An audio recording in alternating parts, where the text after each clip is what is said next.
A new season has begun, and already the benchmark has been put down by Gresham Wagner, taking a commanding victory yesterday alongside his Copeland Motorsports teammates. But hopefuls like Lucas Weisenberg, Spike Kohlbecker, as well as Braden Arthur look to be able to try to challenge the dominance of Copeland Motorsports. It is race number 2 for Toyota GR Cup North America, live from Sonoma Raceway. DJ Clark up here in the commentary booth alongside Kyle Heyer.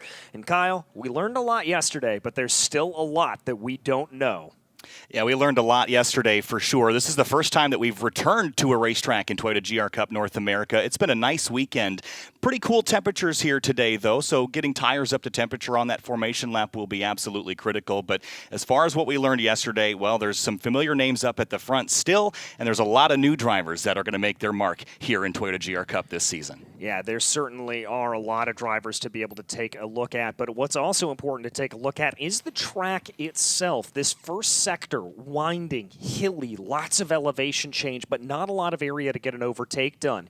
Your best overtaking opportunities, turn 7 and turn 11, although the Brave may be able to get one done in turn 6 or turn 9. Yeah, the elevation happens in a hurry here. Turns 1 to turn 6, that's really where all the undulations happen. There's a little bit of texture beyond turn 7 down to 11, but your hairpins, 7, 7A, turn 11, that's your best shot. We've seen drivers force it at turn 9, and really these GR86s can make a pass pretty much anywhere if they get up on the wheel. Yeah, they really can, and these drivers certainly do know how to get up on the wheel, but rest assured, seeing those cars fly up the hill into turn 1 is always a fantastic image to be able to see. What's also a fantastic image is seeing this field of 29 cars out on the grid there as we take a look at some of the heavy hitters. Mia Lovell, Spike Kohlbecker, Gresham Wagner there on the outside line. Some big names to be able to try to go in. Mia once again continuing her dominance of the Endava fastest finishing female as drivers roll their way off here today. Yeah, she had a great race yesterday, finished 6th in that event in the number 57, which was the championship winning car from last year.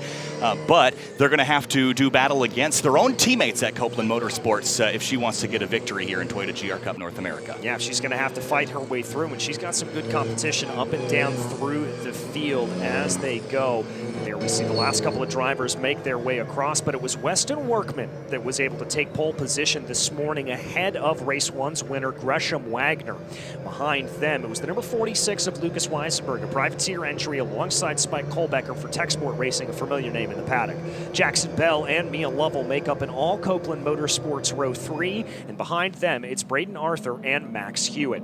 Then, as we move down into P9, Adam Brickley for Copeland Motorsports rounds out a fantastic showing for them, and Aiden Yoder for Precision Racing LA looking to make up for a rough day yesterday. Yeah, he'll get a new lease on life in race 2. Livio Galanti had a phenomenal race yesterday. She starts 11 in the 89 alongside Alex Garcia in 12. Ford Cook in the number 21 starts 13th alongside Spencer Bucknam in the number 7 for Precision Racing LA. Devin Anderson for Tech Sport Racing in the 22 starts 15th, and Henry Drury from Great Britain starts 16th in the 88 car. Then it's Jade Avedizian in the number 24 car that rolls off 17th. Luke Rumberg 18th in the 31. And the last row in your top 20, Casey Mashore in that bright yellow number 50, and Maddie Oust in her first round in Toyota GR Cup North America starts 20th for race 2. William Lambros in the Skip Barber Racing School number 77 starts 21st, and Stephen Clements maybe a little bit out of position in 22nd. Alex Hayner will be 23rd, and Alfonso Diaz will be 24th in the 25 machine. Theron Davis lines up in 25th. Then it's Jason Kos in the number 3. Behind them, it's Bennett Muldoon and James Klemus. And rounding out the back of the field, it will be Tyler Wettingel for Nitro Motorsports. Another driver maybe a little bit out of position here today. He'll be one to keep an eye on. Yeah, and you mentioned the 76 of Stephen Clemens. He had some contact in qualifying earlier today. Looks like that's Henry Drury down on pit lane, though. Didn't make it out to the grid in time, perhaps, DJ, so he'll have to start from pit lane. And hopefully the field being all jammed up in the first couple of corners will mean he won't have to make up too much ground to be a part of the fight. He certainly won't, but he's not going to be able to take part of this, the double wide action that will be set forth as the GR86 safety car slowly makes its way down into pit lane, giving control of the field over over to Weston Workman. He is going to have to contend with Gresham Wagner, who looked very good off of the start yesterday as they come down into turn 11 right now. Already Lucas Weisenberg looking a little bit anxious there. Tom Hansing up in the flag booth alongside Tyler Qualls, the special guest of Toyota, who will be waving the flag here today, getting ready to give this race the go code. Here they come into the VP acceleration zone as there goes the green, and we are racing here in Sonoma. It's a pretty good getaway there for Weston Workman as there's a little bit of bumping and banging for Gresham Wagner as they make their way up through turn 1, the middle of the field looking 2-3 wide as they climb the hill for the first time. 22 Devin Anderson got a shot in the rear bumper. It gets very tight here. A couple cars skating across the surface through that opening corner, testing the grip limits here of this brand new Sonoma pavement. Weston Workman clears Gresham Wagner, who has a big sideways moment at turn 3. Yeah, certainly does. He's lucky to be able to hold on to that. Lucas Weisenberg and Spike Kohlbecker also holding on side by side there for a long time as more of the middle of the field continues to be side by side going down into turn 4. Whoa. Car off into the grass there around the outside. I believe that was Livio Galante. Yeah, that was a big slide. She did a nice job hanging onto that car and getting it back under control into the carousel. Workman clears Wagner. He wasn't able to do that yesterday despite having started in the same position. Now Wagner will have to make a pass for the first time this weekend in a race. Yeah, we'll have to see how Gresham's able to do. A couple of drivers trying to make a pass there coming down out of the carousel, and Wagner already on attack here coming down into turn 7, but that's not going to play itself out. Weisenberg is holding on to P3 ahead of Spike Kohlbecker, 2 Copeland Motorsports teammates ahead of a Lucas Racing and Techsport Racing pair. Aiden Yoder making a pass on the 34 of Braden Arthur at the apex of turn 7A. Yoder again involved in a collision yesterday that ended his race, but a strong qualifying effort will give him another chance here. Spike Kohlbecker takes a look at Lucas Weisenberg into 9, but not close enough to make the overtake. Not quite close enough, but Gresham Wagner also looking Contact, spin, the 89 car is going to get turned sideways off the nose of the 14, and Galante pulls away again, saving the car from a loop.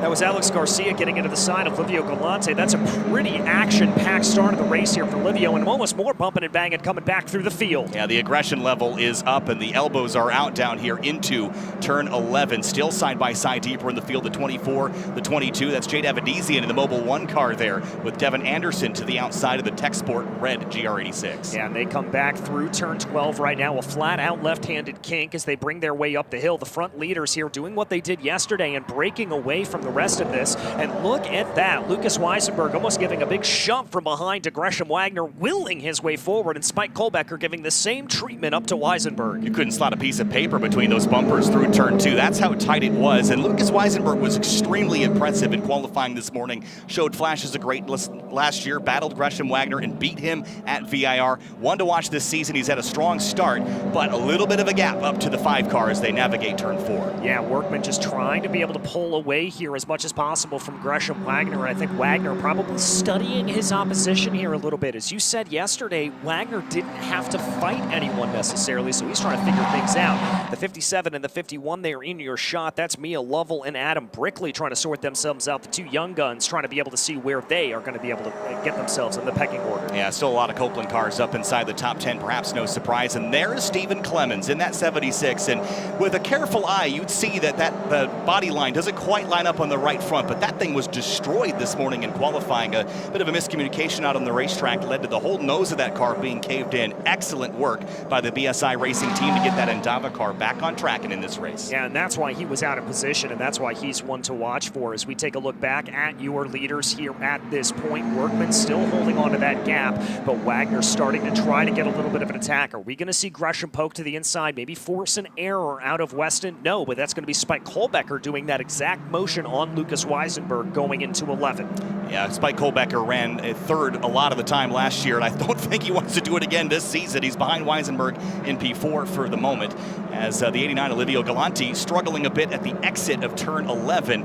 Alex Garcia drives up the outside, that blue, pink, and black car. Yeah, Garcia's going to try to put some pressure there to the outside of Livio. You can make those passes going into turn 1, but it's a very tricky proposition as you hear that boxer engine coming on by. Beautiful soundtrack. Yeah, 2.4 liter flat 4-cylinder engine in these cars, the exact same engine that you'd get in the road car, and that's what's so great is the road relevancy of these GR86s. They're just like the ones that you can get at the dealership with all the go-fast parts like the SATF 6-speed, some suspension and brake tuning, but the chassis retains a lot of the same characteristics, and it makes it so fun to drive around. That near 50-50 weight distribution is so much fun for these drivers to slide around. Well, I'll tell you who's having a lot of fun out here. Who's not? not having a lot of fun. That's the number 98 machine there, having a big sojourn off into the grass. That's Henry Drury, the 88 car, actually, and just a little bit of a slip and slide. Again, he started from the pit lane. How's he 13th already? How'd that happen? That's unbelievable.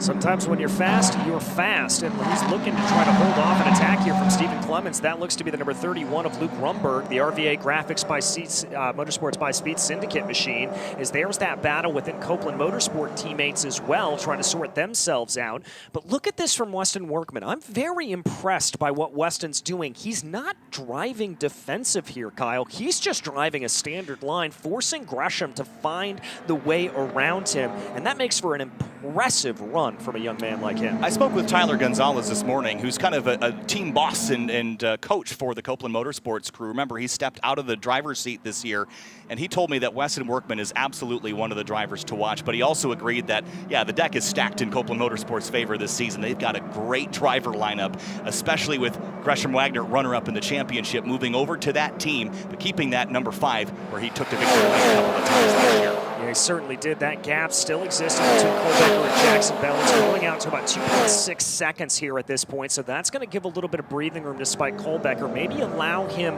to be able to be a bit more aggressive on the back of Lucas Weisenberg if he so chooses. But this leading pack starting to fan out a little bit, starting to get a little bit of breathing room, and starting to not seem like they're necessarily as on top of each other as they were at the drop of the green flag. Yeah, ticking off laps. This is a 45-minute race, and in these GR86s, that's enough time to kind of plan out your passes here. Keep your tires cool, keep your head cool, and plan out your assault here on these front 3 or 4. All these drivers are pretty familiar racing each other. Even Weston Workman joins us from another single-make championship, and he's got experience with almost all of these drivers in this field, to be quite frank. So I don't think this will be a new experience for him, besides the chassis little rubbing and scraping there up onto turn 5. I think that was William Lamrose in the Skip Barber Racing School machine trying to be able to sort himself out against the number 31 of Luke Rumberg as they go side by side out of the carousel. We said that was a place for the bold to be able to get a pass done, and Lamrose certainly bold enough to make it play. Now Henry Drury 3 wide coming down into the hairpin. Yeah, Casey Mashore on the outside of the yellow car, and Drury trying to pick the pocket of somebody here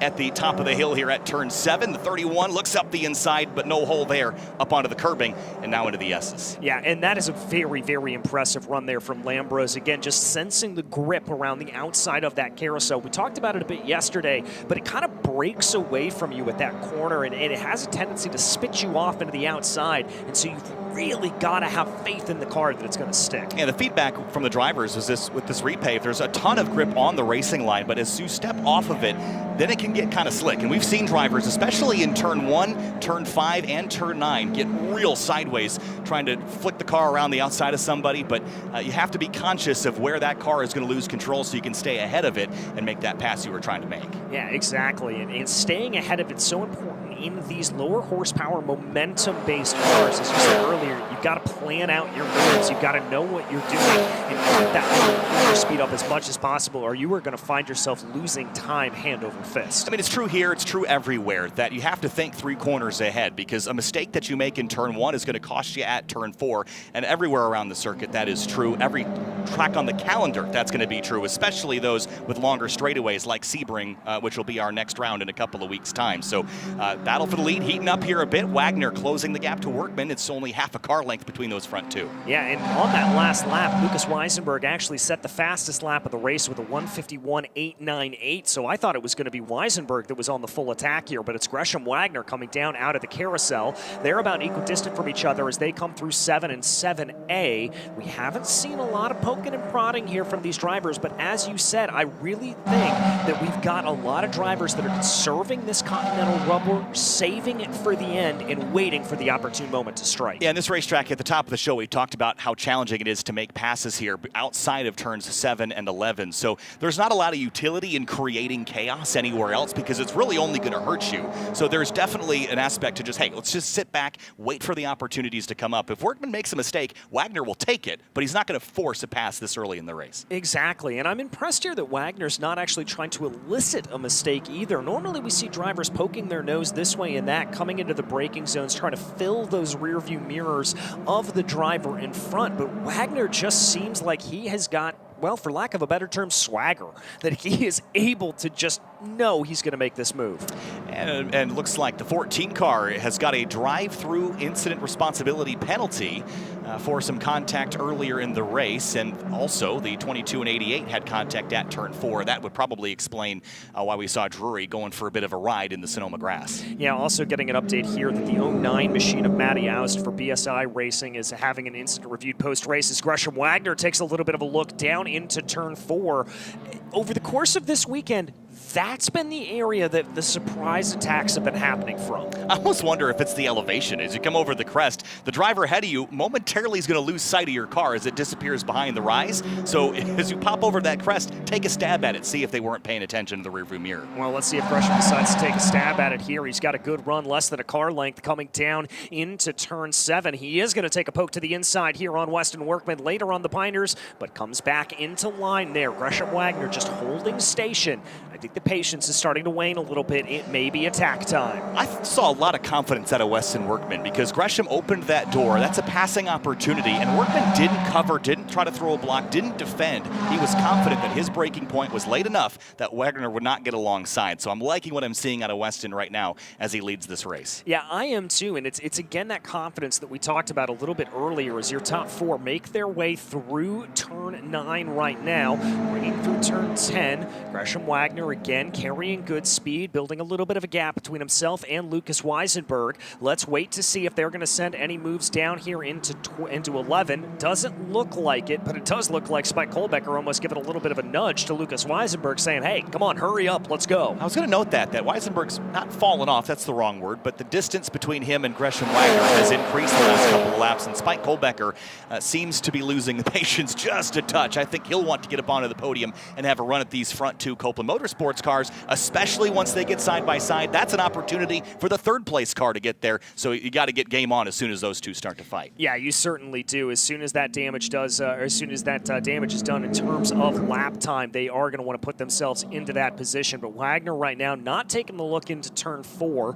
maybe just trying to lure Workman into a little bit of a false sense of security here as they come down the hill through the sweeper of turn 5. This is where Gresham's looks strong. It looks like he's got the grip through the carousel to make this play. Just a slightly later apex there for him as he tries to push his way ahead. Another thing to note is that this is just a 4-car breakaway. We had 6, 7, 8 cars involved in the fight yesterday. Maybe the gloves come off earlier because they're less worried about cars deeper in the field becoming a battle. There is the 88 once again of Henry Drury. He's got a donut on the side of that car, not the one you eat. Big rubber mark from somebody being in that left side door. And a couple of other cars scrapping down there. The 50 of Casey Mashore up the inside really late at the apex of the carousel. Yeah, that almost ended in tears there. The car is so loaded horizontally at that point that any sort of contact can send you spinning around. And so it's very, very lucky that we didn't have anything worse happening. That's the 31 trailing in behind them, Luke Rumberg, who we've talked about a couple of points here as in that white and orange machine, as well as the number 15 car of Bennett Muldoon trying to close into the back and see if he can pick up any pieces. Yeah, getting pretty spicy back here. And I heard someone refer to an incident in the carousel the other day as inertial. The objects in motion stay in motion, and when you're headed down there, you can't really change direction all that much. You're already at the limit of grip, slowing down, turning the car to the left, the track's falling away. It's very challenging to change your line mid-turn, and so when a car sneaks up the inside, it can be game over pretty quick. Yeah, it certainly can. Lucas Weisenberg, by the way, answering the call, putting down the fastest lap of the race while Henry Drury tries to stay away from Casey Mashore as they dive down into turn 11. Fascinating to see that camera angle. You can see the different lines that are taken there into the corner. Mashore taking a little bit of a little turn in, trying to maybe diamond off the corner a little bit more, whereas Drury taking that more standard, tight all the way through approach. I remember we talked about Drury's story yesterday. Was an Olympic figure skating hopeful, had a back injury and was not able to return to figure skating, but has elected to go racing, and this is his first round here in Toyota GR Cup North America. What a story that is. There's that 76. Speaking of stories, the Indava car, again in qualifying, had a big incident, and that car looks pretty much set to race. I don't see a single dent or ding on that thing anymore. No, I don't either, and that hood was bent up all kinds of ways to Sunday before it got done with qualifying. Trying to make a move right now on Ford Cook in that number 21. Here comes Wagner, though. That looked like a little bit of an attack coming down into 7A. Yeah, as the timer ticks down, we're 15 minutes in, 30 minutes to go, and every minute that timer ticks down, Gresham Wagner is going to try harder and harder to make this pass. pass. And also the pressure from Weisenberg in that 46 as he's found something to bring him right back into this fight for the lead. Yeah, I mean, he's got it clearly underneath him here at this point. Dirt getting kicked up as they go through turn 9 and 9A, and I love watching the cars just push to the absolute limit of the racing circuit there, almost kicking up dirt on the exit of turn 9. Interesting there, Spike Kohlbecker popping out of line. That was a little bit odd to me. Yeah, he's pretty far back from Weisenberg, not close enough to make a pass. And again, distraction tactic maybe, but I don't think Lucas Weisenberg was going to fall for that. So he'll have to try that again. And Spike drove into 11 very hard, and it didn't pay off on corner exit. I'm not really sure what that was from the number 55, but nevertheless, Weisenberg setting another fastest lap of the race net last time by. So very, very good running for Lucas as he continues to just be quick. And let's be clear, this isn't a massive amount of time that he is gaining over his competitors in front of him. We're only talking about a couple of hundredths of a second that he is able to set that fastest lap. Some of the fastest lap times we've seen all weekend. It seems like today the track is a bit faster. The cooler air temp, cooler track temp. These Continentals are gripping, and it's been fun to watch these drivers explore the limits. I think we got down into the track record this morning in the mid-150s from the pole sitter Weston Workman. Just a fun time to watch drivers explore this new pavement on a car that has such a low center of gravity and can really grip the road. Well, and as all of these tires continue to lay more rubber down into the surface itself, it's going to get grippier, it's going to get faster on that racing line, and so there's going to be more. Oh, big contact there. That's the number 24 of Jade Avedizian. Yeah, that's big, heavy front-end contact. I didn't get a great look at that. Maybe turn 2 at the top of the hill there. But either way, if that car can't roll, we could see our second full-course yellow of the weekend, and there it is. Safety car has been deployed, and that GR86 will take control of the field. All right, so this is going to neutralize the field here at this point. We're going to let that safety car come out, and everybody's going to bunch up behind them. Now, this is going to mean a couple of things in terms of this race strategy. Number one, Kyle, you talked about the pressure increasing as that clock ticked closer to 0. Well, this is going to take a bunch of ticks away from that clock, so that pressure is going to increase. The other thing is we saw a little bit of lap traffic coming into play yesterday. Not going to have that here. This is going to be a straight-out fight. Yeah, we had a yellow yesterday, but it was early in the race, so it kind of played out fairly naturally. But this is roughly at the halfway point of this event, so we're going to get less than half the race remaining once we go back green. It also brings in everybody else back into that fight for the lead. It was just a 4-horse race for first place. Now, 5th, 6th, 7th, 8th, they're all back in the show as we pick up behind the GR86 safety car. Yep, they're going to bring their way out here at this point and pick up the rest of this field. No real changes to report. It's still Workman, Wagner, Weisenberg, 3 W's up at the front of that. Didn't realize that until just now. Spike Kohlbecker, Jackson Bell, Mia Lovell, Adam Brickley, Max Hewitt, Aiden Yoder, Braden Arthur, your top 10. And I'm going to be particularly interested to see what Jackson Bell is able to do. Bell, a very, very big standout name from last year, making the switch over to Copeland Motorsports. He looked a little bit unsure on that restart. I wonder, or off the initial start, I wonder if on this restart he's going to be a little bit more aggressive. Yeah, the aggression level's got to tick up, right? You're running out of time at this stage, so you've got to be on it on this restart, especially because it's one of those, if you're not the hunter, you're the hunted sort of situation. Everyone behind you is ready to pounce, so you better be looking out the windshield and attacking. Well, and look who's behind him. Mia Lovell and Adam Brickley, 2 drivers that are very, very quick into their young careers here at this point. Mia Lovell, who, as we said at the beginning of the broadcast, dominated the Andava highest finishing female award last year, won it again yesterday. But Mia said, you know what, I love getting that award, but I want to get some proper ones. I want to be on the podium, and I love that from her. And she's just having a great weekend of that Copeland Motorsports team. And Adam Brickley, we talked about him yesterday, to the 15-year-old making his first start in the series. What an exciting time that is for him. Max Hewitt, who was part of our GR Esports Championship last week at the virtual Sonoma Raceway and iRacing. That will follow the real schedule throughout the year. And we had a handful of drivers, including Weston Workman, participating in that. You always have to wonder if that helped Weston Workman prepare to be leading this race here in GR Cup North America. Well, that's one of the things that is so wonderful about the world in which we live in today in terms of motorsports, because you have that ability to use simulators. And I'm not going to sit here and say it's a direct one-to-one comparison, because strapping in behind the wheel of one of these GR Cup cars is wildly different than anything else. Good news, though, that Jade Avedizian is up, walking away here at this point. That is a nasty, nasty lick, so very happy to see her okay. Yes, it's actually at turn turn 3, so I thought it was up at the top of the hill at turn 2, but a little farther along the road. And we'll see if we can, at some point, see what happened, or at least find out by race control what happened.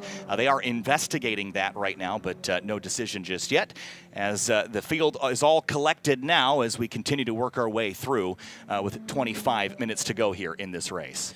And looks like we're going to be able to go to replay here at the moment and see exactly what happened. So this is going to be side by side. I believe that's the 22 of Devin Anderson. Ooh. Oh, Anderson was sideways. Oh, that's a big hit there into the tire bundles. Nasty lick. Thankfully, it is the tire bundles there around the outside. And yeah, that was a side by side with the 22 of Devin Anderson for Tech Sport Racing.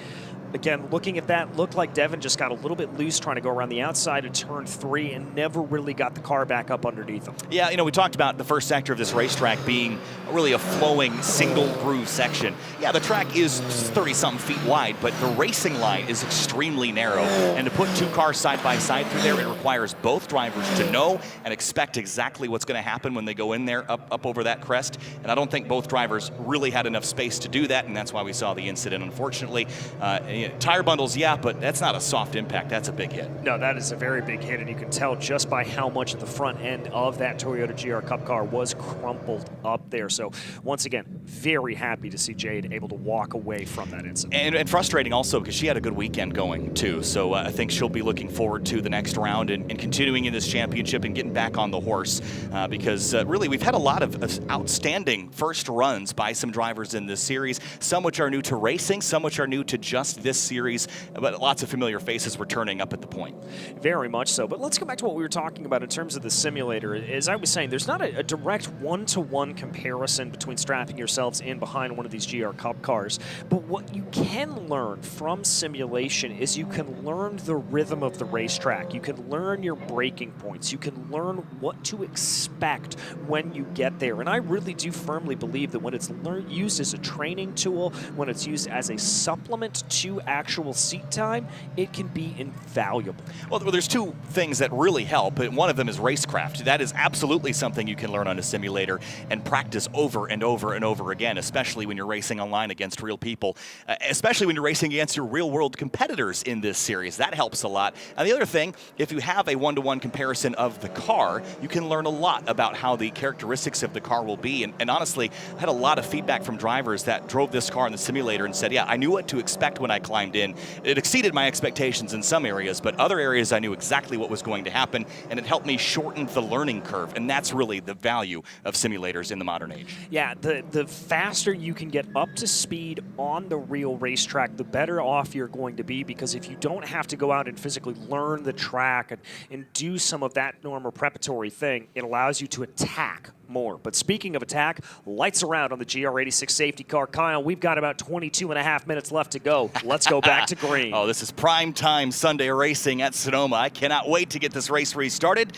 And the GR86 safety car will hit pit lane this time. Weston Workman leads the way over Gresham Wagner, who won yesterday's race. Lucas Weisenberg, Spike Kohlbecker, and Jackson Bell waiting on deck to have a swing at the back. Yeah, they certainly are, as Weston Workman will be able to lead this field down into turn 11. Different from the initial start zone, he is able to start accelerating directly out of turn 11. Takes a wide line, a little bit of a slide, but that does give him an advantage as he gets on the loud pedal and brings his car all the way through turn 12. Green flag back in the air. We're racing once again. Yeah, great launch by Weston Workman out of turn 11. He got that thing up sideways and put the loud pedal through the floor, and he put about 3-4 car lengths on Gresham Wagner up into turn 2. Weisenberg right on top of Wagner as the field streams up to the top of the hill. Yeah, and it looks like here a little bit of pressure being applied from Spike Kohlbecker to the back of Lucas Weisenberg, but Weisenberg able to hold on to it as they streak their way through 3 and 3A. The whole field single file. It's a giant snake ringing all the way back to turn 2. Well, any advantage Workman had up the hill is gone now. Wagner's right back to the rear bumper, out to the edge of the road at turn 4, and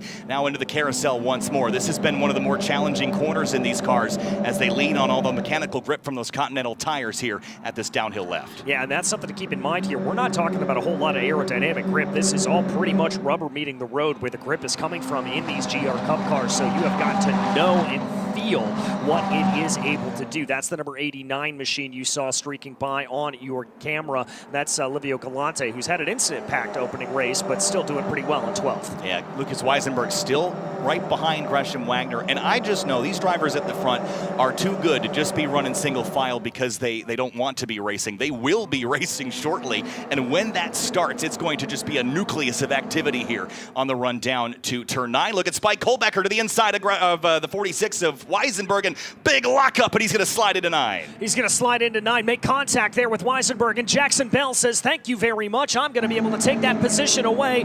Good heads up for the Copeland Motorsports driver to take advantage of others' misfortune. Yeah, Weisenberg got used up there a little bit. Jackson Bell through into position, and now Mia Lovell also to the outside of the 46. Little contact there, folding those wing mirrors in through the hairpin. Yeah, banging on each other there at that point as they come through, but Jackson Bell moves his way up into a podium position here at this point, but Spike Kohlbecker wants something to say about that as they streak over the line with about 20 minutes left to go. Yeah, the front two loved seeing that in the rearview mirror. Weston Workman and Gresham Wagner can just light the afterburners and get out of the way as Jackson Bell now has Spike Kohlbecker right behind, and Lucas Weisenberg might be back for more on the back of the 55 car. We know Weisenberg's quick. He's got the fastest lap of the race. The question is he going to be able to capitalize here over Spike Kohlbecker? Big hop of the curve coming up over 3A as they plunge down into 4. Kohlbecker takes a look to the inside, but it's not going to play out. Bell holds on, but Bell goes off the track. Kohlbecker goes for the move. Side by side through turn 5 now, and Weisenberg has them both in the crosshairs into the carousel, downhill left,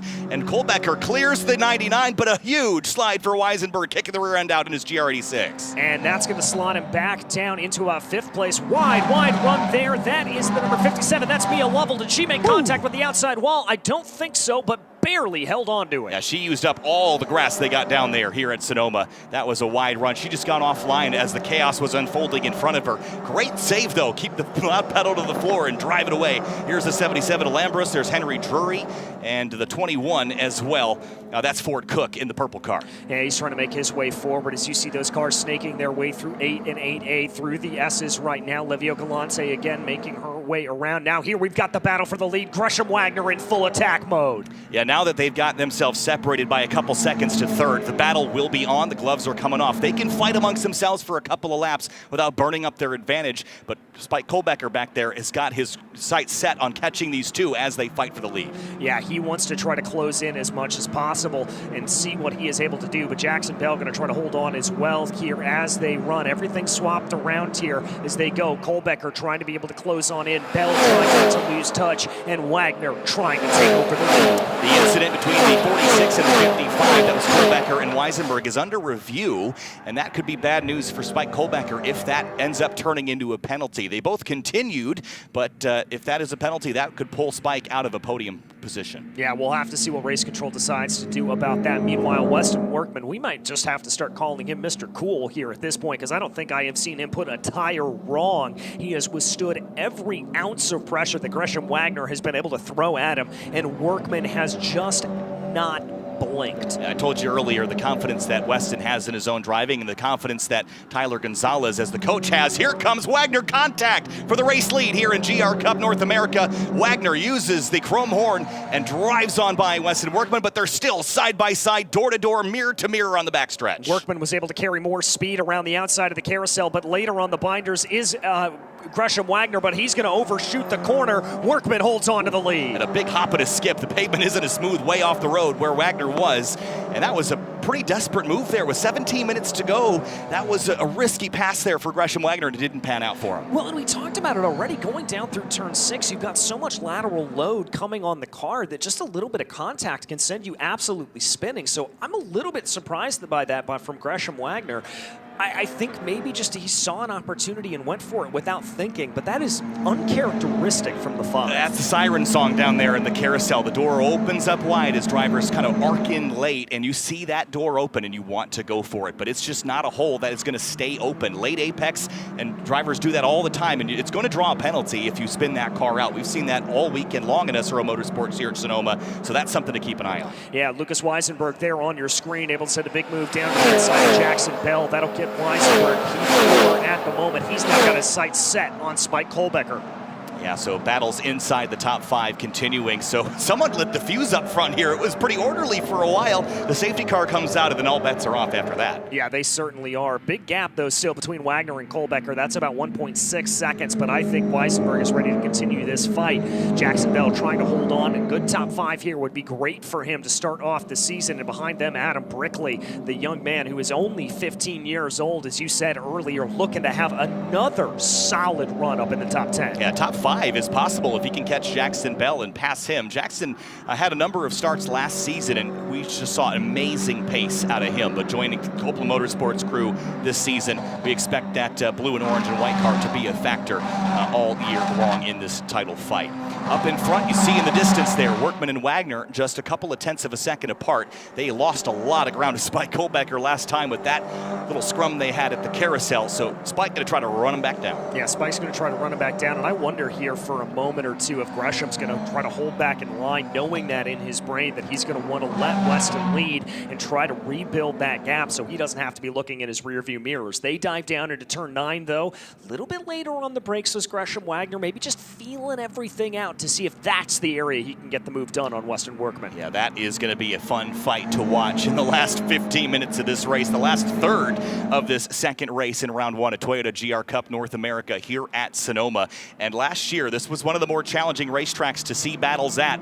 But here comes Weisenberg up the inside of Kohlbecker for third, and he's back through. That's 2 laps, 2 passes down into turn 11 for Lucas Weisenberg, and that is good running for him. I think he's got a new favorite of the opportunity. Yeah, well, it also happens to be because of a penalty issued by race control. This was a fairly lenient one. The 55 car, Spike Kohlbecker, was ordered to give that spot back to the 46. So that was compulsory. He wasn't doing that by accident. So that's going to allow Weisenberg through, and I think Lucas will appreciate that, and they'll carry on and continue. Yeah, I think he will as well. That means here for Spike, he's not going to be able to hold him up, and we know the outright pace that Lucas Weisenberg has at this point, although Gresham Wagner has stolen the fastest lap of the race away with a time of 1:51.332. Well, Weisenberg up to third place again. He can see those front 2 racing each other, and Lucas is not a Copa Motorsports teammate. He is a Lucas Racing driver, so he's going to be the one, dark horse, closing in on this front battle here with 13 minutes to go.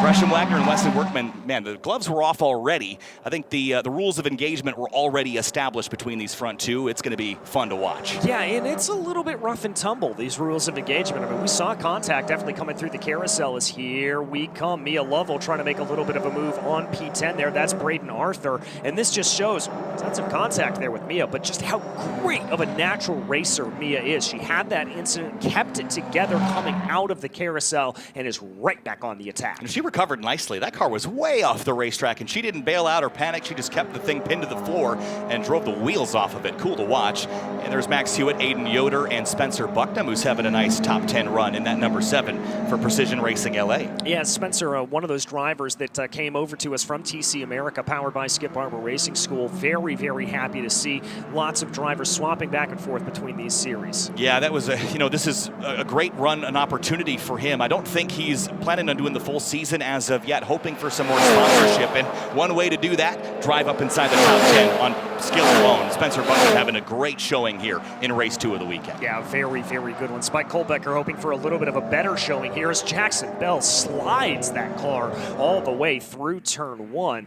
But here's the battle for P1 right now. Weston Workman still being hounded by Gresham Wagner. Wagner setting the fastest lap of the race yet again on the last lap. He is cooking. Yeah, both of the leaders were quicker than Lucas Weisenberg, so I don't know that we'll have a 3-horse race for first place unless these two come to blows again like they did the last time that Wagner tried to get by the 13 of Weston Workman. Into the carousel here, little bit of a wiggle by the JBL 13 car. This is where Wagner seems a lot more comfortable, but remember that he has been here before, been in this position before at Sonoma Raceway, and this is the first time we've returned to a racetrack on the calendar in year 2 of this championship. Well, and how much does that help your confidence when you come to a track that you know that you have driven on in exactly the same machinery?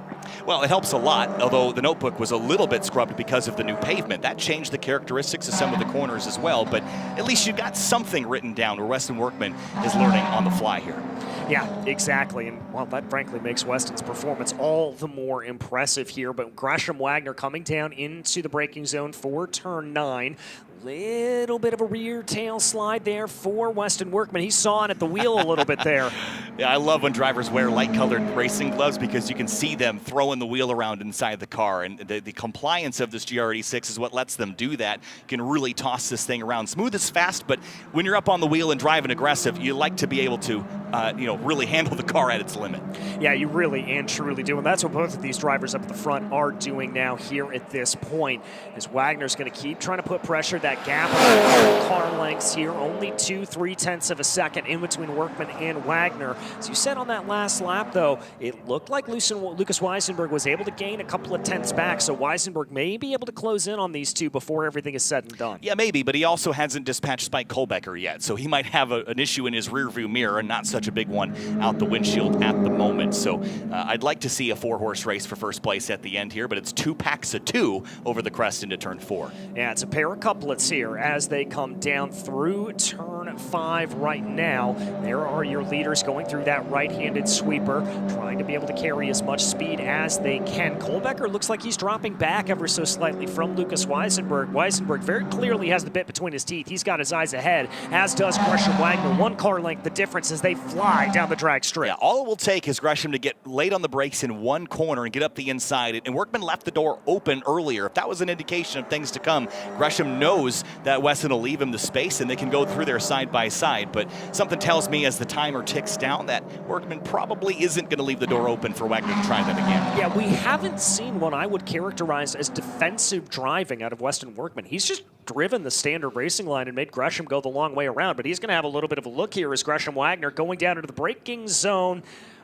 I am always amazed by Gresham's ability on the brakes, as there was a little bit of a slide there coming out of the corner, but I thought for sure he was going into the back of that number 13. Yeah, Gresham put the hammer down mid-corner there, and I think 3 of his 4 tires were in the air, so that didn't go very well for him. He lost about a car length or 2, but into the hairpin here, and within striking distance still. Curious to see what the lap times look like with Weisenberg and Kohlbecker behind, because it'll only take 2 or 3 corners of these drivers to be side by side for the 3rd and 4th place cars to be right up there. Yeah, exactly. If we get a good battle here, that's where it's going to come into play. And that, I think, is what is keeping Gresham Wagner, for lack of a better term, at bay. He doesn't want to send it full out here at this point and necessarily get himself in that battle. But here's Jackson Bell running in 5th place right now. He's got a little bit of a gap in front of him, a little bit of a gap from behind. He's feeling pretty good. Yeah, no man's land at the moment. I'm sure he'd like to have a shot at Spike Kohlbecker, but that battle isn't done just yet. Wagner is all over Weston Workman. Last time by, though, Weisenberg set a personal best, and it was 0.6 quicker than the 2 race leaders.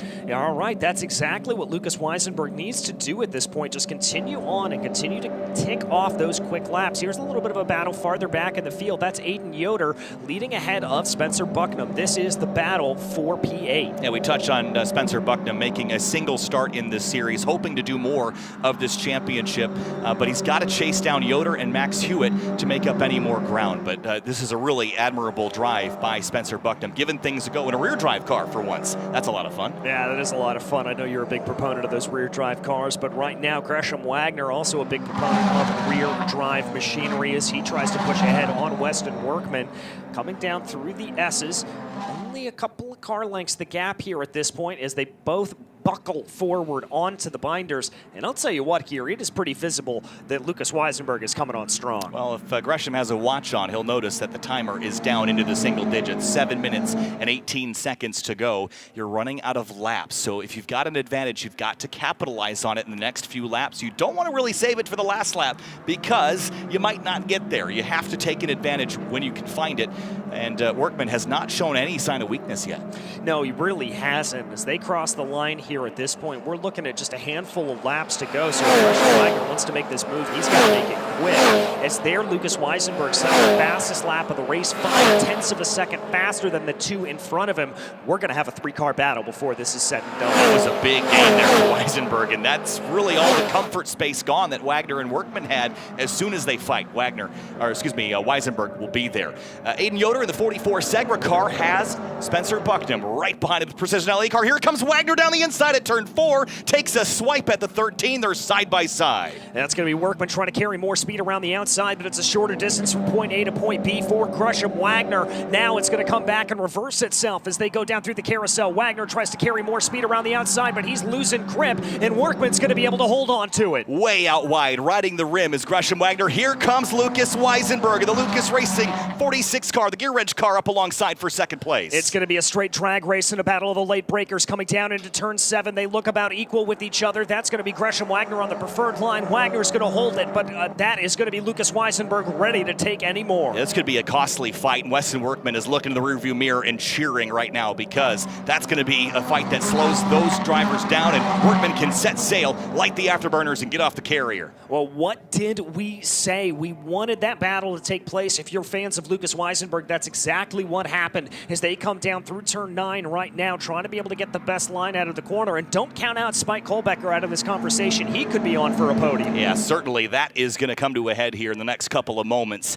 as other battles happen around the racetrack. The battle for the lead is according back together again. It was 4 drivers prior to the safety car, and it's 4 drivers after the safety car. Yes, it is. As here at this point, it does look like that for the moment, Gresham Wagner bought himself a little bit of breathing room. Look at this. This is Aiden Yoder and Hewitt coming down into turn 11, and that's going to be Spencer Bucknam trying to take a little bit of a piece. Yeah, Precision Racing LA getting up into the thick of it here with a couple of BSI racing cars, and then the Precision Racing LA machine of Aiden Yoder. That's a teammate, Spencer Bucknam, to the outside and through on Yoder. And they got a little bit careful. That number 34 from behind, that's Arthur that could have a little bit of a run on Aiden Yoder. But what a good story here as Arthur takes a big look to the inside. Yoder, who got taken out of the race yesterday down into turn 11, if he's able to recover and get a top 10, that'll be a great day for Aiden. And Mia Levels right there in 11th as well in the 57 from Copeland Motorsports. She is sizing up these 4 cars ahead of her to maybe grab some more spots and reintroduce herself into the top 10 after a big slide off course earlier in the race. Yeah, and she's really pushing here. That's the second time in just as many corners that I've seen her kick up dirt around the outside of the track. So Mia definitely trying to hustle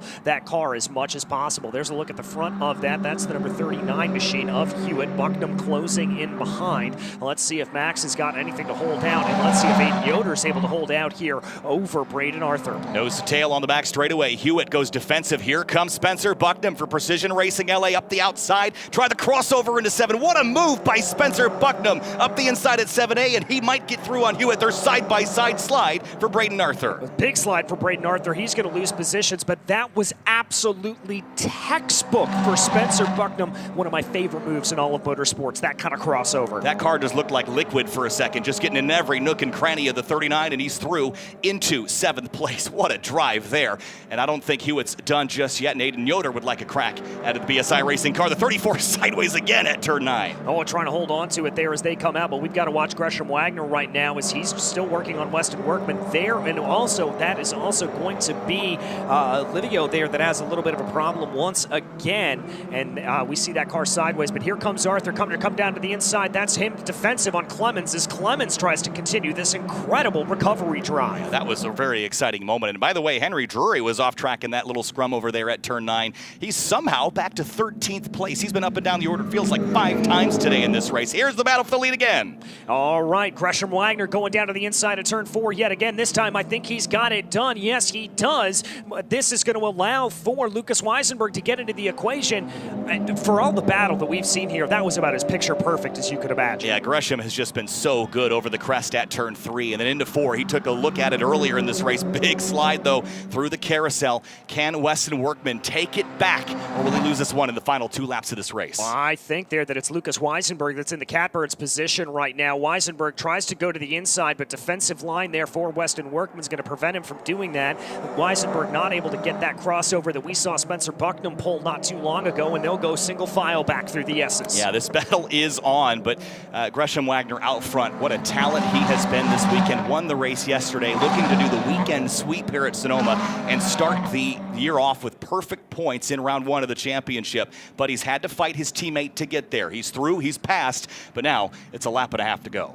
It's going to be a lap and a half to go, and I believe it is going to be the white flag this time by. Yes, it is, as here they come down through turn 10. Anybody going to take a peek down into turn 11? That's going to be the question. I don't think anybody's close enough. Kohlbecker thought about it for a moment, but he'll stay in line behind Weisenberg. Yeah, Weisenberg was attacking for second, but now he's back dealing with the rear view mirror and that 55 car from Tech Sport Racing with Spike Kohlbecker behind the wheel. Last lap here at Sonoma, 1 to go. White flag in the air for Gresham Wagner as he comes across the stripe. It is now absolutely go time for the rest of this field. And what can Gresham Wagner do now that he has been released in front of his teammate? Yeah, it's going to be tricky for Workman to find a way to overtake Gresham Wagner here in this last lap unless he surprises him somewhere else. Wagner seems like he struggled most at the carousel, so maybe Workman will set him up to run down to turn 7. Yeah, maybe that's the way to be able to get him to go, but also look at Lucas Weisenberg. I think Workman is slowest through turn 4, and Weisenberg recognizes that. He's going to try to pounce here, but it looks like Gresham Wagner's got at least a little bit of breathing room here as they dive down into the carousel for the final time. He just timed that to perfection,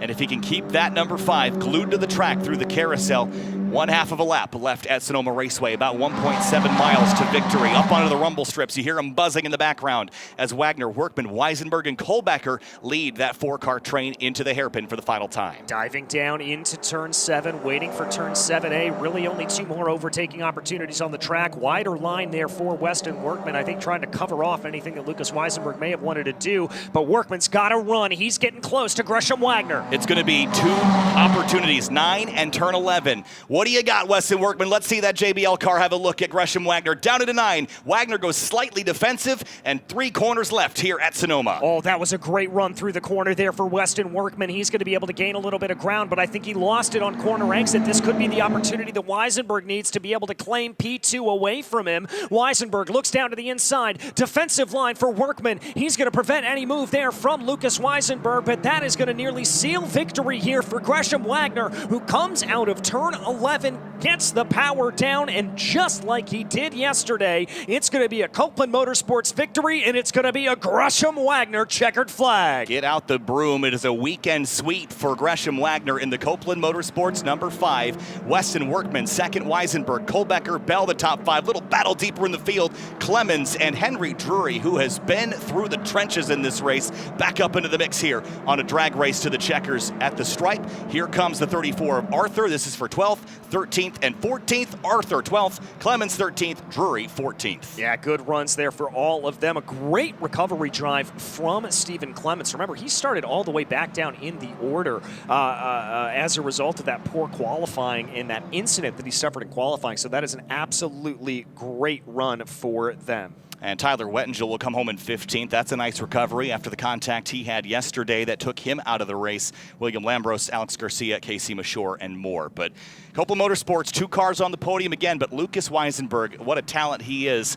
on the podium today in that 46. Yeah, I mean, just absolutely remarkable. Lucas Weisenberg being able to claim that podium there. He was constantly in that fight, always, always, always right in the mix of everything. And once again, not coming from one of these power teams that we talk about, whether it be Copeland Motorsports or BSI Racing or even Tech Sport Racing that have multiple entries there, or Precision Racing LA, Lucas Racing, it's a 1-car field, and that just shows the talent there of him, but we cannot take anything away from the ultimate talent on the day. Gresham Wagner, patience proving the better part of valor. And he almost tossed it away. You see the donut on the side of the car. Yeah. He took a swipe at Weston Workman earlier in the carousel, and it didn't work, but he backed off, calmed down, and took the pass. And honestly, the pass he made on Workman was totally fair play, and actually quite a textbook move into turn 4. And that really wasn't a passing zone we highlighted, and that took Workman by surprise. Well, there as we take a look at the final finishing order, it was Gresham Wagner taking victory over Weston Workman and Lucas Weisenberg. Kohlbecker, Jackson Bell rounding out your top 5. Adam Brickley with another impressive performance on his debut. Spencer Bucknam working his way forward. Aiden Yoder, a wonderful recovery there from him. And the Indaba highest finishing female, once again, Mia Lovell in 10th. Great job for her. Ford Cook in in the 21 finishes 11th. Then Braden Arthur, Stephen Clemens, Henry Drury, and Tyler Wettingell fighting all the way to the end to the top 15. William Lambros, Alex Garcia, Casey Mashore, Livio Galante, and Bennett Muldoon round out your top 20. Matty Ass came home in 21st position, followed by Alex Hayner, Jason Coase, Farron Davis, and Luke Rumberg. Round out your 25 cars that finished today's action. Well, Kyle, we come back into action a little bit later on in May when we go to Sebring International Raceway, another track that we've headed to before. How do you think that's going to go there with these GR Cup cars? Well, if last year is anything to go by, it's going to be incredibly chaotic and very racy. Going back to last season, Sonoma was fairly straightforward as far as the racecraft went. I think even though it was thrilling this weekend, I think Sebring holds some exciting racing ahead. And really the rest of the season as well. Very fast racetracks with a slipstream and teamwork will come into play. Yeah, that slipstream is a big thing to take into consideration when we get to some of those more power-hungry circuits like Road America, like Sebring. It's going to be a very, very different experience for these drivers. But the early mark to beat, as it was last season with Tyler Gonzalez sweeping the weekend here in Sonoma, it is now that man, the number 5 of Gresham Wagner, able to take victory here from Sonoma Raceway. A very, very impressive run, as there we've got the other cars pulling up into victory lane right now. And I want to commend here Weston Workman. That was a great run for Weston. Yeah, Weston Workman in the number 13. You have to give him a lot of credit. He didn't really make any mistakes, and he didn't really even make a mistake when Wagner passed him. He just got passed, and sometimes that happens. But a nice drive there by Weston. I hope he leaves this event with his head held very high. He will be a championship contender. We'll talk about that in Indianapolis later this year in October, but I'm telling you right now, that 13 will be one of the favorites. Yeah, that 13 is certainly going to be one to keep an eye out for, as there we take a live look at Gresham Wagner getting out of the car, and a sure jubilation going to be on the face of that driver. As there we see him, probably going to get a few hugs here from the team. As he comes on out, a big thumbs up to everybody. That one was well earned. Yesterday we saw him dominate. He had to work for it a little bit here today, but it makes it all the sweeter when you have to fight your way through the field for that. Hugs there from the Copeland Motorsport camp, as there he takes off the gloves and gets ready to be able to celebrate here on the podium for the second time this weekend. Helmet about ready to come off here for Gresham Wagner, and we throw down to Amanda Busick, who is caught up with our winner. We're not quite yet, as we'll stay here then, getting ready to be able to talk to him. More hugs there. You saw Weston Workman coming on up and doing that here at this point, and Weston giving him a big thank you there, as there he puts on the hat at this point, waiting to get the official Continental collar put around him there, which signifies the victor here as he goes. And there is Gresham, a fantastic winner here, sweeping the weekend. And there it is, as we get ready to throw down to Amanda Busick in pit lane. And the Sonoma Suite has been activated by Gresham Wagner. And, man, this one you had to earn. I know you did build a little gap there for you at the end, but talk about just from green flag to checkers, how you were able to accomplish it. I mean, Weston kind of had the trial run for the start down from yesterday, so he ran me a bit wide, as he has the right to in turn one, and closed off that line. And it's tough once you're in second here, because, you know, first place can drive in as deep as they want to the corners. They've got clear exits, and I mean, you can't drive through them, right? So you have to find a way either to the left or the right, and he's good enough, he's not going to just hand that to you. So I don't know. I had a couple shots at it. I didn't quite make it work, so with 5 minutes to go, I had pretty much one more shot if I got back to him. And, you know, I was just hoping he was going to make a little bit of a mistake or crack, because that's really what it takes, is he has to open the door a little bit for you to really, you know, get your nose in there. And sure enough, that's what happened. And then I knew I had a fast car, and I just kind of had to bring it home and not overdrive from there. But I wasn't so sure I was going to get him about 35 minutes in. He was holding his own. Just quickly, how big of a thorn is Weston going to be in your side in this championship? Probably as much as he is in the other ones that I run with him. So, you know, we both have a lot of respect for each other. He's a quick kid, and, you know, I've been doing this for a long time, and he's caught on quickly to this style of racing, and he knows what to do. So I'll take this one over him for now, but I'm sure he's going to study up and come back harder. Excellent racing here at Sonoma. Congratulations to Gresham Wagner. And great to see the sportsmanship from Weston Workman to celebrate alongside his teammate there. And yeah, thorn in the side, maybe a donut as well between those two cars. As we get a look at the scenes around the racetrack here, what a spectacular Toyota GR Cup North America race number 2. Wagner up on top. Here's a look at the highlights from race number 2. The start was frantic, but it was Weston Workman from the pole that was able to cling to the lead side by side. There's the 21 that got shuffled out wide there. Devin Anderson in the middle. Then it was Casey Mashore and William Lambros going door to door with the 31 up the inside. Great battle, jump up the curbs there. Then there was trouble for Jade Avedizi, and contact with the 22 Techsport car sends her up into the outside wall. Her race was over. Big slide from the Techsport Racing 55 in contact with Lucas Weisenberg. He was required to give that spot back. Then the battle between Workman and Wagner up at the front. Workman defending beautifully on Wagner as he goes for a wild ride off course at turn 7 and tried to go the long way around, riding the rim at the carousel. That one didn't work and brought Weisenberg right back into the mix. And as they fought for the lead, there were some other battles deeper in the field. A huge slide and a spin for the 31 of Luke Rumberg. But all of that led to Gresham Wagner sweeping here at Sonoma Raceway. What a beautiful race that was, and congratulations to Gresham Wagner for wrapping up a sweep here at Sonoma. Next round is going to be Sebring International Raceway in a couple of weeks' time. We're headed to the very flat airport course there, just outside of Central Florida. Thanks so much for joining us here for Toyota GR Cup North America from Sonoma, and we'll see you for round 2 in Sebring. Goodbye.